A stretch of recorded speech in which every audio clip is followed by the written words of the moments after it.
विधान परिषदेचे विरोधी पक्षनेते अंबादास दानवे आपल्या सोबत आहेत। तुम्ही भेटण्यासाठी आलात, काय प्रतिक्रिया आहे आणि सरकारला भेटण्यासाठी नाही, मी या आंदोलनात सहभागी होण्यासाठी आलेलो आहे। आणि सरकारने हा जो मराठा समाजाच्या ज्या मागण्या आहे याचा स्वीकार लवकरात लवकर ताबडतोब केला पाहिजे। कारण आज मुंबई असो की महाराष्ट्रात असो, सगळे वाहनं सगळे लोक या मुंबईच्या दिशेने येत आहेत आणि मला असं वाटतं हा आग डोम उसळला नाही पाहिजे। सरकारने त्वरित पावलं उचलली पाहिजे। असं आहे की आता परवानगी काही वेळात संपते, त्याविषयी तुमचं काय म्हणणं आहे? आता परवानगी संपेल असेल नाही तर नसेल, लोकशाही मार्गाने आंदोलनाला परवानगी, आझाद मैदान आंदोलनासाठीच आहे, त्यामुळे इथं काय परवानगीची गरज आहे? शासनाला काय सांगाल? इथं आझाद मैदान कशासाठी केलं आहे? आंदोलनासाठीच केलं आहे ना, इथं परवानगीची काय गरज आहे? बाहेर कुठं काही केलं असं तर परवानगी। शासनाला काय सांगाल?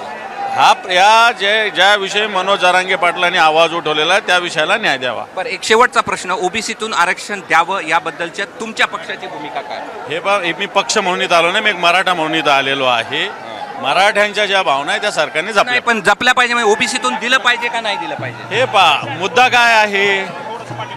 जी भूमिका मराठा समाज ज्या आता समजा मराठवाड्यामध्ये हैदराबादच्या ज्या गॅझेट आहे ते जे ओबीसी आणि मराठा काही वेगळे नाहीच आहे ना।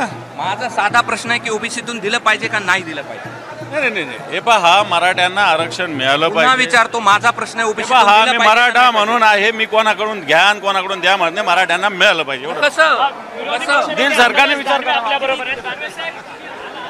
आपण पाहिलं की आरक्षण दिलं पाहिजे, मात्र ओबीसीतून दिलं पाहिजे का नाही या संदर्भात मात्र दानवे देखील स्पष्ट बोलत नाहीत।